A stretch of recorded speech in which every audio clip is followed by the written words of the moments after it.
Teda v Maďarsku, akože sa cítime ako Slováci v Maďarsku, tak to o tom vo vlastnom mene môžem samozrejme hovoriť, ale však prvé je, že od 1. januára už neexistuje Maďarská republika, takže už sa ani nevrátili tie časy, keď nebola republika, lebo to sa už inak volalo, ale stručne iba Maďarsko a nová ústava a všetko, čo s tým súvisí.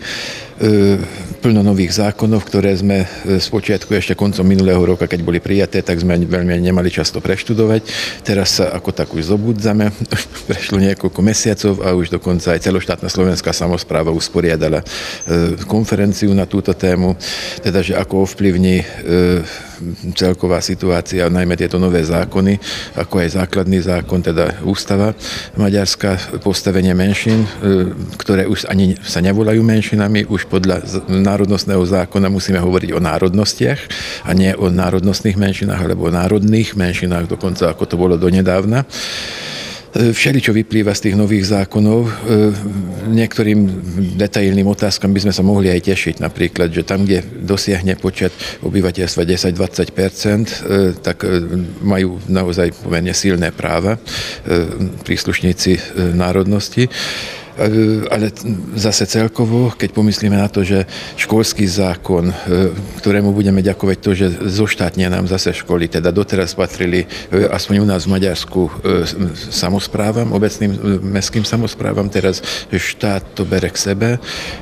Čo to bude pre nás znamenať? Vieme, že v prípade národnosti sa urobia aj výnimky a že nie všetko sa preberá. Napríklad tie školy, tri základné školy, ktoré sú dvojjazyčné a ktorých majiteľom alebo gazdom je celoštátna slovenská samospráva, tak tie zostanú pri tejto celoštátnej slovenskej samospráve. Ale máme 40 takých škôl, kde sa vyučuje slovenčina ako predmet a to sú práve v tých našich dedinách, aj pilískych, aj dolnozemských a týchto škôl bolo pôvodne oveľa viac. Pred 20 rokmi ich bolo povedzme dvakrát toľko. A aj to by sa malo asi preskúmať, že čo sa stalo za tých 20 rokov.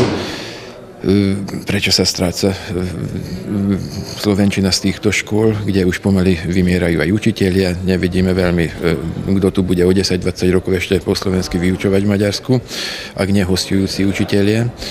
Ale pôvodne to som chcel povedať, teda s týmito školami bude aj taký problém, že ak sa zruší obecná samospráva, lebo ide o drobné dedinky, tie nebudú mať miestnu volenú samosprávu, ale iba zlúčenú s nejakými ďalšími, aj všetky inštitúcie budú zlúčené, samostatné školy sa ani veľmi nezachovajú. Ako to ovplyvní národnosť a povedzme výučbu slovenčiny tam, kde ide o jednu slovenčinárku na celý región, povedzme, a tá pobehávala niekoľko škôl už aj doteraz. Keď sa pridá škola, kde sa vyučuje národnostný jazyk týždenne 4 hodiny, tak keď sa pričlení k nejakej väčšinovej škole, tak to čo bude znamenať? Ak sme optimisti, tak môžeme predpokladať, že všetci sa budú učiť po slovensky, ale realita vieme, že zvykla byť trošku úplne iná. Takže radšej trošku ohrozenú cítime tú slovenčinu z tohto hľadiska. Ale tie vzťahy, tie sú normálne medzi ľuďmi, teda však my sme to v Maďarsku ani nepociťovali až na niektoré výnimky, keď nám začiernili tabule, alebo povedzme v Mlínkoch nás vyháňali zo slovenského domu, tak boli za to, stávali sa veci, ale nie je to vôbec charakteristické, naopak, však normálne žijeme spolu Slováci, Maďari a všetci ostatní, takže ak sa niečo stane na Slovensku, žiaľ, potrebujú aj v Maďarsku nájsť nejakého vinníka a asi občas týmto extrémistom vzíde na rozum, že samozrejme, však tu máme aj tých našich Slovákov, tak jednoduchšie je kopnúť do nich, ako hľadať nejaké ozajstné riešenie.